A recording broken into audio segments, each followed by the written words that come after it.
Hello, Redondo Union athletes and family members. This is Coach Jay Scully. I'm a strength and conditioning coach at the high school. Work with many of the sports there, and many of you know me. And your athletic director, Andy Saltzman, and myself, and many of the other coaches at the school just felt the desire to reach out to all of you in our Redondo community to extend an offer of giving you some ideas on how to stay active as athletes and as family members. You can do it together as a family. Just how to stay active and fit during this time when gyms are closed, health clubs are closed, and we have some restrictions imposed on us. We just wanted to send this stuff out to you so that you guys have some ideas on how to be active at home. So we're going to do a couple of different videos. You've got a couple of handouts that are going to be sent to you. And so let's get right to it here. I'm going to go over some things that you've been sent. This is a handout here that you've been sent in PDF form. It's a dynamic warm-up, dynamic prep handout. So you can go through, you can look at this list of exercises, and I'm going to go over, this video is going to cover all the specifics of what's on this handout. You'll notice at the bottom of the handout, it's got my name and my contact information. So I want to extend to all of you, just reach out to me by cell or by email if you have questions about what I go over here on any of the videos.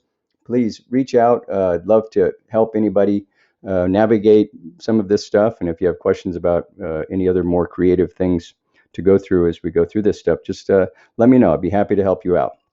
Okay, so let's look at the video regarding this particular warm-up. So the dynamic warm-up, you're going to just see me go through the exercises that are listed on your sheet there. So starting with squats, here we go. Okay, so starting with squats. So hips back, feet are about shoulder width apart, knees are a little wider than shoulder width. Okay, the body is allowed to bend forward a little, but make sure you push your hips back as if you're sitting in a chair. Your weight is about mid-foot, not on the balls of your feet and not back on the heels. This next one is a three-way lunge, a forward lunge, a lateral lunge, and a backward lunge or a rear lunge. So forward, side, and then backwards. You're going to run through a series of those, maybe 3, 4, or 5 of each of those. And then you're going to do the other side. Just run through these the best you can. If you've never done some of them, take your time with them. Just work the technique. Those of you who know me know that I'm all about technique. So and certainly modify things if your body is not ready for this type of thing, or if you have an injury of some sort, feel free to modify any of these moves. So then there, of course, you see jumping jacks, and this one here is a single Romanian deadlift. We call it a single RDL, and I'm reaching out in front. So single RDL reaches. You're going to do 8 times per leg. Excellent exercise.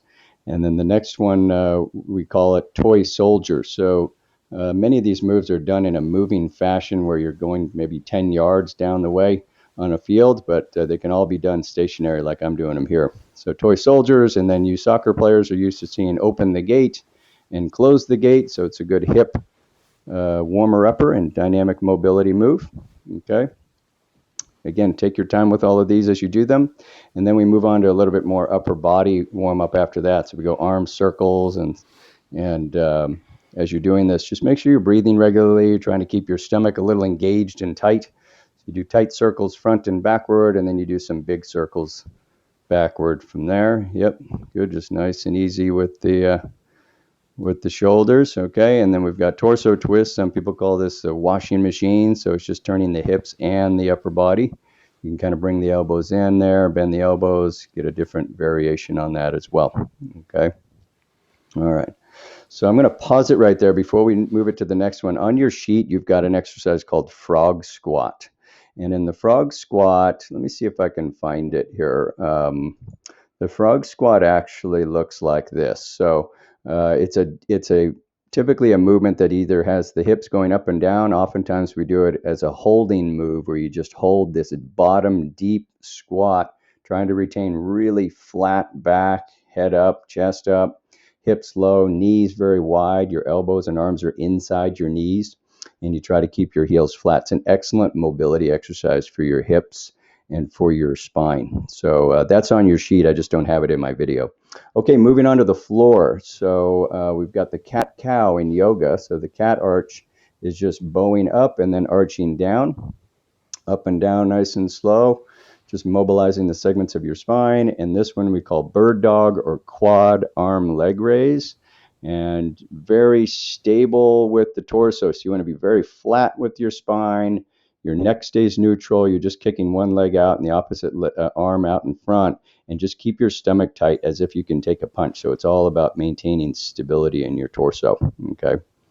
All right. Next, after quad arm leg raise, we've got thoracic twists. So we simply collapse back on our heels and rotate the torso, and that's twisting our upper back, and that's the thoracic area. So good mobility exercise there.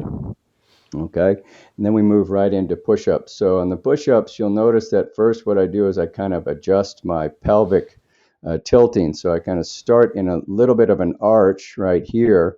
So as your arch, we don't want to retain that position. We want to find the arch and then crunch up, kind of tuck our tails a little bit and find this hollowed out, what we call a hollowed out position.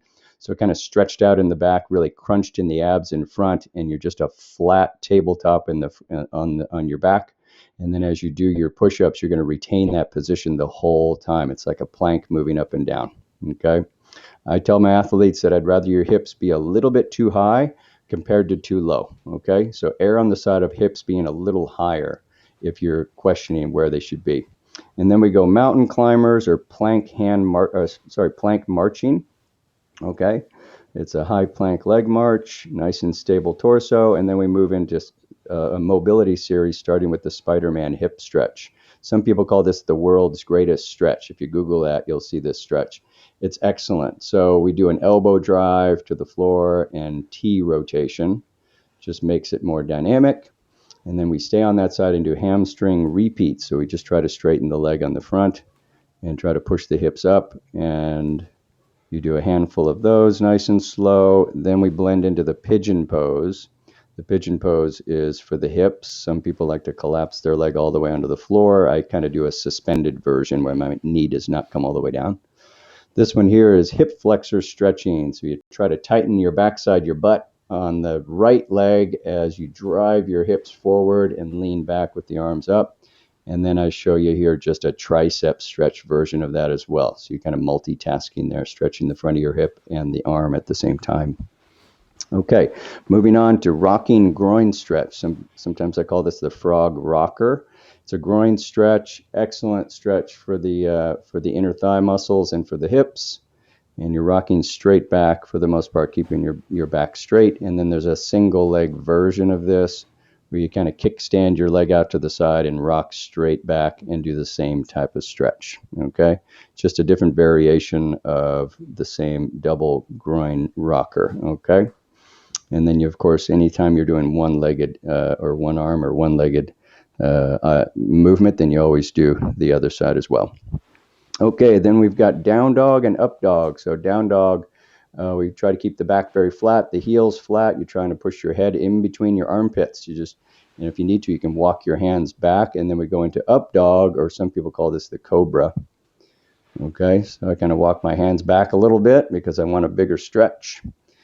And that's the way that looks. Okay, the next one is just a face up crab bridge. Okay, so you're driving the hips up as high as you're able to go. And you can do repetitions, or you can do one long hold if you want. But I like a brief hold with some repetitions. Okay. All right, and then after that, your classic seated seated trunk rotations. You're kind of just hugging your knee and rotating your spine as far as you can. Just try to stay nice and tall and don't round your back. Don't slouch. Okay. And then we move into alphabet arms. Alphabet arms is an exercise series that just involves patterns of the alphabet here. So these are Y raises, and then I'm going to do T raises and W's and A raises. You'll notice my head and my upper body kind of stay lifted a little bit, and it's just the arms that are going up and down. Okay. You can always do a little bit of weight with these if you want, but as part of the circuits, you can also do some of these exercises in part of your strength circuits and hold some weight with that as well.